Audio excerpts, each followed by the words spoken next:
Delhi police की आर्थिक अपराध शाखा ने एक ठग को किया गिरफ्तार। अब तक 100 करोड़ की कर चुका है ठगी।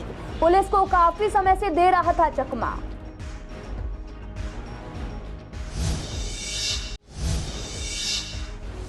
स्पेशल स्टाफ ने सट्टा संचालक समेत 13 लोगों को किया गिरफ्तार। पुलिस ने इनसे 7,50,000 रुपए कैश और ताश की 3 गड्डी की बरामद।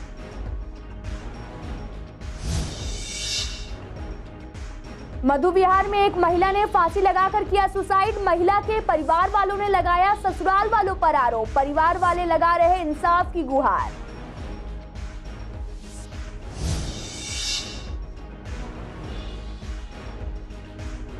पूर्वी दिल्ली में पानी की समस्या। गंदे पानी की समस्या से जूझ रहे लोग। खरीदकर पीना पड़ता है पानी।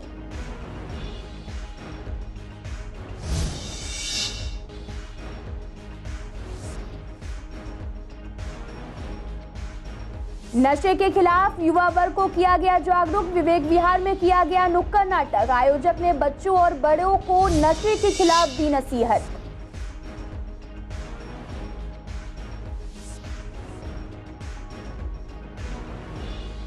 नमस्कार, मैं आपके साथ अंकिता बाल। आप सभी का पूर्वी दिल्ली खास में एक बार फिर से स्वागत है। रुक करते हैं खबरों की तरफ। दिल्ली पुलिस की आर्थिक अपराध शाखा ने एक ठग को गिरफ्तार किया है, जो कि लगभग 100 करोड़ की ठगी कर चुका है। ठग का नाम प्रदीप पालीवाल है और ये पुलिस को काफी समय से चकमा भी दे रहा था, जिसको अब गिरफ्तार कर लिया गया है। देखिए ये रिपोर्ट। दिल्ली पुलिस की आर्थिक अपराध शाखा ने प्रदीप पालीवाल नाम के एक ठग को गिरफ्तार किया है, जो माइनिंग के नाम पर कई लोगों से करोड़ों रुपए ठग चुका है। इतना ही नहीं, एक बैंक को भी लोन के नाम पर ये 25 करोड़ का चूना लगा चुका है। गिरफ्तारी से बचने के लिए आरोपी प्रदीप पालीवाल जिम्बाब्वे के मोबाइल नंबर पर टेलीग्राम और व्हाट्सएप का इस्तेमाल कर रहा था। साथ ही गिरफ्तारी से बचने के लिए वो हर 24 घंटे में अपना ठिकाना बदल लेता था। प्रदीप पालीवाल को पता था कि उसकी गिरफ्तारी एयरपोर्ट पर हो सकती है, इसलिए हवाई उड़ान से यात्रा से परहेज करता था। वो जानता था कि पुलिस के द्वारा उसका LOC खोला गया था। वो कर्नाटक, महाराष्ट्र, गुजरात, राजस्थान, पंजाब और दिल्ली से यात्रा करने के लिए एक निजी पजेरो वाहन का इस्तेमाल कर रहा था। आर्थिक अपराध शाखा की जॉइंट कमिश्नर छाया शर्मा के अनुसार आरोपी को उसके साथी विनायक भट्ट के साथ शाहदरा इलाके में क्रॉस रिवर मॉल के पास से गिरफ्तार किया गया। ये वांटेड थे 4 केसों में। उनको लगभग 1 साल की टेक्निकल सर्विलेंस और मैनुअल सर्विलेंस के बाद में कल क्रॉस रिवर मॉल शाहदरा से पकड़ा गया है। और जब धीरे धीरे हमने अपने एफर्ट्स बढ़ाए तो 4 के करीब 4 टीम हमने लगाई। और चूँकि ये लगातार ट्रैवल कर रहा था Karnataka to north east to Rajasthan, Punjab, Maharashtra, तो हर जगह हमने लगभग टीम लगाई। सबसे पुराना केस 2005-06 का है और अभी जो रिसेंट केस है वो 2017-18 का है। आगे आपको यहाँ से ग्रेनाइट मिलेगा और आपको फिर साल हर महीने 50 लाख रुपए का प्रॉफिट होगा। तो उसमें फिर चूँकि उनको प्रॉफिट नहीं हुआ, फिर इनकी कोई डील हुई वापसी की, तो वो डील इनकी कंप्लीट नहीं हो पाई और ये उनके पैसे लेके भाग गए। आपको बता दें कि CBI ने प्रदीप पालीवाल के खिलाफ मामला भी दर्ज किया हुआ है। वो बड़ी संख्या में लोगों को खदान के लिए प्लॉट दिलाने के नाम पर ठगी कर चुका है। पुलिस का दावा है कि आरोपी अब तक लगभग 100 करोड़ की ठगी कर चुका है। लंबे समय से फरार आरोपी प्रदीप पालीवाल को EOW यानी कि आर्थिक अपराध शाखा पिछले 1 साल से ट्रैक कर रही थी। आरोपी कहीं भी 24 घंटे से ज्यादा नहीं रुकता था और जगह बदल लेता था। जांच में पुलिस को आरोपी से कई सिम कार्ड बरामद हुए हैं। वह किसी से भी बात करने के लिए व्हाट्सएप कॉलिंग करता था। मोहित शर्मा की रिपोर्ट CCN लाइव के लिए। शाहदरा डिस्ट्रिक्ट के स्पेशल स्टाफ को एक बड़ी कामयाबी हाथ लगी है। स्पेशल स्टाफ ने सट्टा संचालक समेत 13 लोगों को गिरफ्तार किया है। सभी आरोपी दिल्ली के रहने वाले हैं। आरोपी वसीम उर्फ जानू सट्टा संचालक है और पुलिस ने इनके पास से 7.5 लाख कैश से ज्यादा, ताश की 3 गड्डी, 11 पासे और अन्य सामान भी बरामद किया है। शाहदरा DCP R साथिया सुंदरम ने बताया कि जिले में अपराध की घटनाओं को रोकने के लिए स्पेशल स्टाफ ने इंस्पेक्टर विकास की देखरेख में एक टीम बनाई है। सोमवार को टीम को गुप्त सूचना मिली थी कि वसीम उर्फ जानू नाम का एक शख्स गली नंबर 2 न्यू गोविंदपुरा में अवैध सट्टा का आयोजन कर रहा है। सूचना मिलने के बाद टीम ने मौके पर पहुंचकर छापेमारी की और छापेमारी के दौरान पुलिस को मौके पर 13 लोग मिले। बाद में पुलिस को इनके पास से 7,52,350 रुपए बरामद हुए। और आपको बता दें कि पूछताछ के दौरान आरोपी वसीम ने पुलिस को बताया कि वह एक सट्टा रैकेट का आयोजक है और पेशे से प्रॉपर्टी डीलर का काम करता है। फिलहाल पुलिस पूरे मामले की जांच कर रही। कल रात शादरा जिले का स्पेशल स्टाफ ने इंस्पेक्टर विकास उनकी हेड में जगतपुर एरिया में न्यू गोविंदपुरा वहाँ पर गली नंबर 2 है, वहाँ पर एक रेड किए हैं। ये गैम्बलिंग का रेड था। इंफॉर्मेशन हमें एक सीक्रेट सोर्स के थ्रू मिली थी। वहाँ जाके जो एक घर पर फर्स्ट फ्लोर में जो रेड किए हैं, रेड करके फिर वहाँ 13 लोग पकड़े गए हैं। उनसे जो गैम्बलिंग जो खेलते हुए जो डाइस वगैरह जो बोर्ड वगैरह जो यूज़ करते हैं गैम्बलिंग में, वो भी बरामद हुआ है। बाकी इनसे 7,50,000 से ज़्यादा पैसा वो भी बरामद हुआ है। टोटल 13 लोग हैं। इसमें जो मेन जो चलाने वाला है, मेन किंग पिन है, जानू अलियास वसीम है। ये अपने आप प्रॉपर्टी डीलर भी देता है। बाकी गैम्बलिंग में पुराना मुकदमा भी है। इनको हमने गिरफ्तार किया। इनके साथ साथ और 12 लोग हैं जो खेलने वाला है, उनको भी हमने गिरफ्तार किया है। बाकी इसमें पूछताछ फर्दर चल रहा है और किसी का लिंक है तो हम इसका पूछताछ कर रहे हैं। बाकी शादरा ज़िले में वो गैम्बलिंग के खिलाफ हम स्पेशल स्टाफ, बाकी जो लोकल पुलिस है, उनको काफ़ी स्ट्रिक्ट डायरेक्शन है।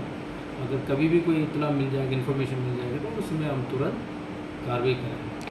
पूर्वी दिल्ली के मधु विहार में एक लड़की ने फांसी लगा ली है, जहां पर पुलिस को सूचना मिली थी कि मधु विहार इलाके में एक महिला ने सुसाइड कर ली है। पुलिस ने शव को कब्जे में लेकर पोस्टमार्टम के लिए भेज दिया है। आपको बता दें कि लड़की की शादी को सिर्फ 2 ही साल हुए थे और 5 महीने की बच्ची भी है।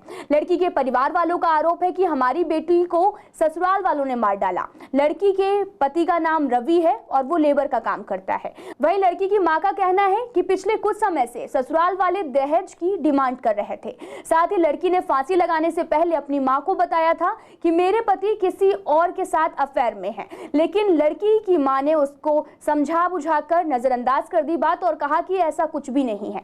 लेकिन 27 जून की दोपहर को लड़की की मौत की खबर उसके मां बाप को मिली। वहीं लड़की के घर वाले अब इंसाफ की गुहार लगा रहे। जी, इन्होंने मुझे कल शाम को 5 बजे PM 5 बजे मेरे को इन्होंने फ़ोन किया कि अंजलि ने फांसी लगा ली है। मैं यहाँ पर आया तो मेरे को वहाँ पर इनके घर पर पहुँचा, मेरे को डेड बॉडी नहीं मिली है। जब फांसी लगाई डेथ हो गई है तो मेरे को कुछ वहाँ पर नहीं मिला। मैं वहाँ से किसी से पता लगा करके आया, पता लगा के अस्पताल लेके गए हैं तो मैं अस्पताल भी आया हूँ। अस्पताल आकर के देखा, लास्ट मोमेंट में मेरे को लड़की देखने के लिए मिली। अब ये लगता है कि उसमें फांसी का तो कोई मेरे को चांस नहीं दिख रहा हो, बाकी तो वो जिसने देखा है वो जानेगा जी। मेरे को तो इसमें कोई आसार नहीं लग रहे हैं। बाकी अभी हमें किसी से कोई हेल्प नहीं मिली। पुलिस का ये कहना है कि जी हमें ये बयान मिले हैं कि फांसी लगाई है लड़की ने, यही कहना है बस। और लोगों ने बोला कि ठीक ठाक रह रहे थे, क्या रह रहे थे। अब वो तो जी ये जानेंगे या फिर जो मरने वाला वो जानेगा। मेरी बेटी की शादी को हो गए 1.5 साल। अच्छा। 1.5 साल से मेरी बेटी के साथ बहुत बदतमीजी पेश आता है, फिर मारपीट करता है। मारपीट करके मेरे गाँव में उसके घर छोड़ जाता है। 6 महीने रहती, फिर लेने पहुँचा, फिर ले आ गया। अब उसके लड़की हुई, लड़की के टाइम पे जो लड़की उस टाइम पे भी से वहीं छोड़ गया मेरे पास। अच्छा। उसके जा पावा फिर मैंने करा 20 दिन की लड़की को लेके वो यहाँ आ गया अपने घर। अब मेरी लड़की को अपने घर पर छोड़ आया। अच्छा। मेरी लड़की ने कम से कम 1-1.5 महीना उसका इंतजार करा तो मम्मी मुझे लेने आएगा। वो लेने नहीं पहुँचा। तो माँ की ममता जब उसकी लड़की को लेके आ गया वो, तो पल्ली तरफ से अपने चाचा के साथ, तो चाचा मुझे छोड़ गया। वो अपनी मर्जी से यहाँ आ गई अपने घर। यहाँ तक साथ उसने सास ने भी मारा, उसके जेठ ने भी मारा। तो हमारे घर आई कैसे, हम तुझे लेने गए। पूर्वी दिल्ली के कई इलाके पानी की समस्या से जूझ रहे हैं, जिसको लेकर हमने 1 महीने पहले पूर्वी दिल्ली के कई इलाकों का जायजा लिया, जहां हमने देखा कि पूर्वी दिल्ली में कई जगहों पर पानी आता है तो वो भी गंदा आता है, जिसे पीना भी दुश्वार हो गया है। लेकिन आज फिर से हमारे संवाददाता मोहित शर्मा ने जायजा लिया तो देखा कि स्थिति जस की तस बनी हुई है। देखिए आप ये रिपोर्ट। जल है तो जीवन है। दिल्ली में बिजली हाफ पानी माफ के वादे के साथ सत्ता में आई थी आम आदमी पार्टी। बिजली का बिल तो माफ हो गया, लेकिन पानी माफ भी हो गया, क्योंकि पूर्वी दिल्ली के कई इलाकों में पानी आता ही नहीं है। उनमें से एक शकरपुर का इलाका भी है, जहां पानी की किल्लत ने लोगों का जीना मुश्किल कर दिया है। पानी की जरूरत तब और ज्यादा बढ़ जाती है जब भीषण गर्मी पड़ रही हो। लोगों को तमाम तरह के वादे करके दिल्ली की जनता का दिल जीता, जिसके बाद जनता ने दिल्ली की कमान आम आदमी पार्टी के हाथों में सौंप दी। लेकिन शायद अब लगता है कि आपके वादे धरे के धरे रह गए हैं। जी हाँ, ये हमारा कहना नहीं बल्कि जनता का कहना है। पानी की किल्लत से राजधानी की जनता बूंद बूंद पानी के लिए तरस रही है, जिसकी वजह से लोगों को काफी परेशानी हो रही है। शिकायत दर्ज करवाई है, कोई सलूशन नहीं निकाल रहा है, कोई सलूशन नहीं निकाल। ये जब से ये पाइपलाइन बदली गई है, जब से तो बहुत ही बुरा हाल है। इतना बुरा हाल है कि मतलब जब तो 24 घंटे पानी आता था, जब से पाइपलाइन बदली गई है नहीं तो पानी टाइम से आ रहा है और गंदा इतना आ रहा है कि हम कुछ नहीं कर पा रहे। जो इन्होंने पाइपलाइन है वो प्लास्टिक की ऐसी लगाई हैं जैसे घरों में हम यूज़ करते हैं, तो वो पाइपलाइन लगी हैं, सिस्टम गलत लगा है, फेरूल नहीं लगा हुआ है। अच्छा, अब वो फेरूल थोड़ा सा अंदर जाता तो पानी आता। हमारे यहाँ 24 घंटे पानी था और साफ़ पानी था, और जब से ये पाइपलाइनें चेंज हुई हैं तब से जो है बहुत दिक्कत। कितने महीने पाइपलाइन कर ली? ये 3-4 महीने हो गए, तब से बहुत ज़्यादा दिक्कत है। उससे पहले सही आ रहा था? हाँ, उससे पहले बिल्कुल सही था। हमारे गली में कोई दिक्कत नहीं थी, हमारे WA ब्लॉक में।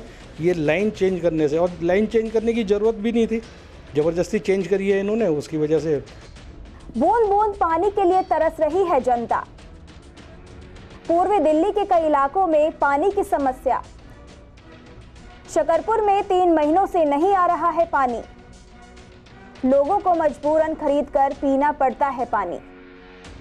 आपको बता दें कि पूर्वी दिल्ली के कई इलाकों में पानी की समस्या देखने को मिल रही है। शकरपुर में पिछले 3 महीनों से पानी के लिए स्थानीय निवासी तरस रहे हैं, जिसकी वजह से लोगों को पानी खरीदकर पीना पड़ता है और इतनी महंगाई में लोगों की जेब पर भी असर पड़ता है, और ऊपर से दुकानदार पीने का पानी ज्यादा दामों में बेचते हैं। अगर पानी आता भी है तो गंदा पानी लोगों को इस्तेमाल करना पड़ता है, जिससे कि पेट से जुड़ी बीमारियां लोगों को हो रही हैं। स्थानीय लोगों का कहना है कि कई बार संबंधित विभागों से पानी की शिकायत कर चुके हैं, लेकिन इसके बावजूद भी साफ पानी सप्लाई नहीं हो पा रहा है। आगे क्या कुछ कहना है स्थानीय लोगों का, जरा सुनिए। सर, पिछले 2 महीने से यही समस्या झेल रहे हैं हम। चलो, हम तो जैसे तैसे करके साइन कर लेते हैं, बट इन बच्चों का कैसे करें? अगर ये बीमार हो गए, हॉस्पिटल का खर्चा वगैरह वगैरह वो कैसे होगा? जी, हमें बॉटल ख़रीदनी पड़ रही है, जो पेड सर्विसेज होती हैं बॉटल की, वो उससे हम अपना काम चला रहे हैं। बट कब तक चलाते रहेंगे उसे? केजरीवाल जी ने अपने चुनावी प्रचार में कहा था 20,000 लीटर पानी देंगे, मुफ्त पानी, लेकिन साफ़ या गंदा ये तो बता देते सर। भाई यहाँ 2 महीने हो गए, 2 महीने से पानी की किल्लत है। पहले 24 घंटे पानी आता था, अब तो पानी का कुछ पता ही नहीं है कब आता है कब नहीं आता है, और गंदा सीवर का सड़ा हुआ पानी आ रहा है। आप पास नहीं खड़े हो सकते। पीना, नहाना, धोना, कपड़े धोना वो तो बहुत दूर की बात है। सबको कंप्लेंट कर करके थक गए, कोई सुनवाई नहीं, कोई सुनने वाला नहीं है। जनता का कहना है कि आम आदमी पार्टी यानी कि आम जनता की पार्टी को सत्ता में लाने के बावजूद भी पानी की इतनी समस्या देखने को मिल रही है। शिकायत के बावजूद भी कोई कार्रवाई नहीं हो रही है। अब देखने वाली ये बात होगी कि पूर्वी दिल्ली के लोगों की समस्या का समाधान कब तक हो पाएगा। CCN डेस्क से रीना पाल की रिपोर्ट मोहित शर्मा के साथ, CCN लाइव के लिए। आज के समय में युवा वर्ग नशे का आदी होता जा रहा। नशे के खिलाफ सतर्क करने के लिए विवेक विहार में नुक्कड़ नाटक के जरिए युवाओं को जागरूक किया गया। इस मौके पर आयोजक पूनम कौल ने बच्चों और बड़ों की काउंसलिंग करते हुए कहा कि नशे को छोड़ना हमारे खुद के हाथ में है। हमें अपने जहन को इसके लिए मजबूती से तैयार करना पड़ेगा। उन्होंने ये भी कहा कि नशा हमारे जीवन को बर्बाद करने के साथ साथ घर गृहस्थी को भी बर्बाद कर देता है। और आज हमारे पूरे NCR में ड्रग्स और नशे के ऊपर नुक्कड़ नाटक चल रहे हैं। तो इसमें जो हमारी दिल्ली पुलिस है वो नशे की, जो बच्चे बहुत स्पीड से नशे की तरफ बढ़ रहे हैं, तो उनको रोकने के लिए बहुत अच्छा प्रयास है दिल्ली पुलिस का। और दिल्ली पुलिस चाहती है कि जो यंग जनरेशन है वो बहुत स्पीड से नशे की तरफ बढ़ रही है, और वो चाहती हैं कि ये सब चीजें स्टॉप हो जाएं, रुक जाएं। तो वो बहुत ही अवेयरनेस प्रोग्राम करा रही हैं। जो बच्चे नशे की तरफ हैं उनके लिए काउंसलिंग सेशंस भी होते हैं NGO के थ्रू।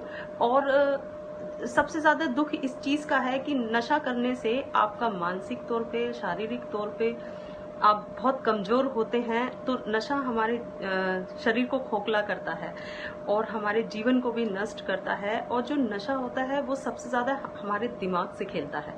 तो इससे बचने के लिए आपको बहुत सारी चीजें ऐसी हैं कि जैसे आप कहीं भी किसी पार्टी या फंक्शन में हैं, आपके यार दोस्त हैं, आपसे बोलते हैं कि चलिए ड्रिंक कर लेते हैं, नशा कर लेते हैं, तो आप इस तरह की थोड़ी सी संगति से बचें। और नशे का जो सारा गेम है वो आपके माइंड सेट के ऊपर है। ये आप पे टोटली आप ही के ऊपर डिपेंड करता है कि आप इससे बच सकते हैं या इसमें डूब सकते हैं। उत्तर पूर्वी दिल्ली के न्यू उस्मानपुर में 2 लड़के एक महिला के पास गए। उन्होंने महिला से कहा कि वे भूखे हैं और खाना खिलाने के लिए कहा, लेकिन इससे पहले वो कुछ कह पाती, उसमें से एक आरोपी ने रुमाल निकालकर कहा, आंटी आपको पसीना आ रहा है, और उनके मुंह पर रुमाल लगा दिया और महिला उस वक्त बेहोश हो गई। जब उस महिला को होश आया तो बहुत देर हो चुकी थी। आपको बता दें कि महिला ने जो गोल्ड और सिल्वर की ज्वेलरी पहनी हुई थी वो उसके पास से गायब थी, जिसके बाद पीड़िता महिला ने पुलिस में शिकायत दर्ज कराई और पुलिस ने पीड़िता के बयान पर संबंधित धाराओं में भी केस दर्ज कर लिया है। दिल्ली में इस वक्त उमस भरी गर्मी पड़ रही है, जिसकी वजह से लोगों को घर से बाहर निकलने में काफी परेशानी हो रही। गर्मी से लोगों का बुरा हाल है। ऊपर से पूर्वी दिल्ली में तो पानी की समस्या पहले से ही है, जिसको लेकर पूर्वी दिल्ली के एक्सपर्ट्स का कहना है कि गर्मी से बचाव करना काफी जरूरी है। गर्मी के समय में खुद को साफ सुथरा रखना चाहिए और गर्मी से बचाव के लिए दिन में 2 बार नहाएं। गर्मी में लोगों को स्किन की प्रॉब्लम भी हो जाती है, बाहर का खाना खाने से पेट में कीड़े हो जाते हैं, लूज मोशन की समस्या भी देखी जाती है और इसके लिए बॉडी को हाइड्रेट रखना काफी जरूरी है। आगे क्या कुछ कहा डॉक्टर्स ने, सुनिए आप। देखिए, दिल्ली में गर्मी जो है वो बढ़ती जा रही है और गर्मी के साथ साथ ह्यूमिडिटी भी दिल्ली में अब हो गई है। तो ऐसे में जो है अपने आपको गर्मी से प्रोटेक्ट करना बहुत ज्यादा जरूरी हो जाता है। ऐसे समय के अंदर जो है हमारे बॉडी के अंदर जो है पसीना भी आता है और उससे बॉडी के अंदर कई स्किन की डिजीजेज हो जाती हैं। तो अपने आपको जो है वो ड्राई रखना बहुत ज्यादा जरूरी होता है ऐसे समय के अंदर। तो आप जो है वो पाउडर का उपयोग कर सकते हैं अपने आप को ड्राई रखने के लिए। अपने कपड़े साफ सुथरे रखें और डेली जो है वो नहा के निकले। घर से जब भी निकले कोशिश करें, अगर शाम के टाइम भी नहा सकते हैं तो दिन में 2 बार नहाना आपको जो है वो बहुत फायदा देगा। और ऐसे समय में नहाने के बाद अपने आप को स्किन को पूरी तरह से ड्राई करना चाहिए, जिससे कि जो है हमारी बॉडी सूखी रहे, तो हमारे को जो है स्किन की प्रॉब्लम ना हो। दूसरी चीज, ऐसी गर्मी में बहुत देखा जा रहा है कि लोगों को स्किन एलर्जी, रैशेज, इस तरह की प्रॉब्लम हो जाती हैं। बाहर का खाना खाने से जो है कीड़े भी जो है वो पेट में हो जाते हैं और लूज मोशन की समस्या भी हो जाती है लोगों को। तो अगर ऐसी कोई दिक्कत है तो हमारे को अपनी बॉडी के अंदर हाइड्रेशन का खासा ख्याल रखना चाहिए, जिसके अंदर जो है वो हमें ये देखना चाहिए कि दिन के अंदर हम 3 से 4 लीटर पानी पी रहे हो। अगर कोई मरीज हैं जिनको पानी रिस्ट्रिक्ट करने के लिए बोला गया है, जैसे हार्ट के मरीज होते हैं, डायबिटिक के कुछ पेशेंट्स होते हैं, ब्लड प्रेशर के या किडनी प्रॉब्लम के पेशेंट्स होते हैं, तो वो अपना यूरिन आउटपुट मेजर कर सकते हैं और उससे 600 से 800 ml पानी जो है वो दिन में ज्यादा ले सकते हैं। अप्रैल का महीना शुरू होते ही दिल्ली के अंदर, दिल्ली के आसपास के क्षेत्रों के अंदर बहुत जबरदस्त गर्मी और लू पड़नी शुरू हो गई और ये माना जा रहा है कि अगले कई दिन तक ये लू चलती रहेगी, हम सबको गर्मी परेशान करती रहेगी। अब जैसे ही ये गर्मी और लू शुरू होती है, कई तरह की विभिन्न प्रकार की बीमारियां दिल्ली में और आसपास शुरू हो जाती हैं। पेट दर्द होना, उल्टी, दस्त होना, उल्टा सीधा खाया, उल्टी और दस्त शुरू हो गए, सिर दर्द हो गई, झंझनाहट हो गई, चक्कर आने लग पड़े, मांसपेशियों के अंदर खिंचाव पड़ गया। ये कुछ सिम्टम्स बड़े कॉमन होते हैं और ये अधिकतर सिम्टम्स जो हैं वो पानी की कमी की वजह से होते हैं। मांसपेशियों में खिंचाव, आपने ज़्यादा काम किया, पानी नहीं पिया, या पानी के साथ आपको जो सोडियम, पोटेशियम क्लोराइड और बाकी चीज़ें चाहिए उनकी अच्छी तरह से मात्रा की भरपाई नहीं हुई, तब आपको ये सब होता है। बुखार होना, सिर में दर्द होना, ये सब लक्षण अच्छे हैं कि एक्सपोजर जब ज़्यादा होगा ये बीमारियां होंगी। पूर्वी दिल्ली के गीता कॉलोनी इलाके में एसडीएम और दिल्ली पुलिस ने 6 बच्चों का रेस्क्यू कराया। बच्चों को रेस्क्यू करने के बाद एसडीएम ऑफिस लेकर गए। इसकी कार्यवाही CWC यानी कि चाइल्ड वेलफेयर कमेटी ने किया। वहीं अधिकारी ने बताया कि हम बच्चों से बात करेंगे कि आखिरकार बच्चे काम क्यों कर रहे थे, उनके काम करने की क्या वजह थी। साथ अधिकारी ने यह भी बताया कि जहां बच्चे काम कर रहे थे उसके मालिक पर कार्रवाई होगी। देखिए, अभी तक हम लोग 6 बच्चे रेस्क्यू किए हैं और अभी एसडीएम ऑफिस ले गए हैं। आगे की कार्रवाई जो है CWC करेगी, उसके बाद CWC जो भी डायरेक्शन देगी हम उसको फॉलो करेंगे। एक स्कूटर मार्केट है पीछे, वहाँ से लिए हैं बच्चे, और जहाँ हम खड़े हैं ये भी मार्केट है, स्कूटर मार्केट ये भी है। ये 2 जगह से ही बच्चे रेस्क्यू किए हैं। वैसे तो हम बच्चे से काम करते हुए खुद ही देख लिए हैं, फिर भी एक बार कंफर्म करेंगे बच्चे से कि बच्चे काम कर रहे थे, नहीं कर रहे थे, और वो काम किस वजह से कर रहे थे। हम वजह जानने की कोशिश करेंगे और कोशिश करेंगे कि जो वजह है, बेसिकली वजह यहाँ होता है गरीबता। उनको अपने जैसे खाने वगैरह की व्यवस्था नहीं हो पाता है, तो हम कोशिश करेंगे कि उनको खाने की व्यवस्था कर दें। जो भी जिस मालिक के यहाँ से पकड़ा गया है उनके खिलाफ मुकदमा होगा। पूर्वी दिल्ली की सड़कों की हालत बदहाल बनी हुई है। सड़कों पर कनेक्शन के लिए सड़क खोदी जाती है, जिसके बाद सड़कों को रिपेयर नहीं किया जाता। पूर्वी दिल्ली की जगतपुरी से रामनगर की ओर जाने वाली सड़कों पर बड़े बड़े गड्ढे बने हुए हैं। धूल मिट्टी से पॉल्यूशन बढ़ रहा है, जिससे कि लोगों को काफी परेशानी हो रही। सड़कों की बदहाल स्थिति को लेकर RWA मेंबर्स का कहना है कि जल बोर्ड हो या फिर BSES हो या फिर IGL हो, सभी एजेंसियों का काम सड़कों की खुदाई करके काम करना है, लेकिन इसके बाद जल्द ही रिपेयर भी नहीं किया जाता। अगर समय पर रिपेयर कर दिया जाए तो काफी अच्छा होगा, लेकिन ऐसा नहीं होता, जिससे लोगों को काफी परेशानी का सामना करना पड़ता है। देखो जी, चारों तरफ रोड खुदी पड़ी हैं, चारों तरफ ये हाल हो रहा है कि कोई निकल नहीं सकता, हर आदमी परेशानी में है, ट्रैफिक जाम हो जाता है, सड़कों पे मलबा पड़ा है, बिल्कुल नहीं उठता है। स्थिति ये हो रही है कि अगर मैं घर से निकलता हूँ, आप कॉलोनी से बाहर निकलिएगा अपनी, और कॉलोनी से जैसे ही बाहर निकलोगे तो ट्रैफिक ऐसा हो जाता है कि यहाँ और सबसे बड़ी बात कि रास्ता रोक देते हैं खुदाई करते करते, तो किसी की कोई परवाह नहीं है। सड़कों का बहुत बुरा हाल है, और ये जितनी जल्दी ठीक हो जाए तो हम तो उसका धन्यवाद करेंगे।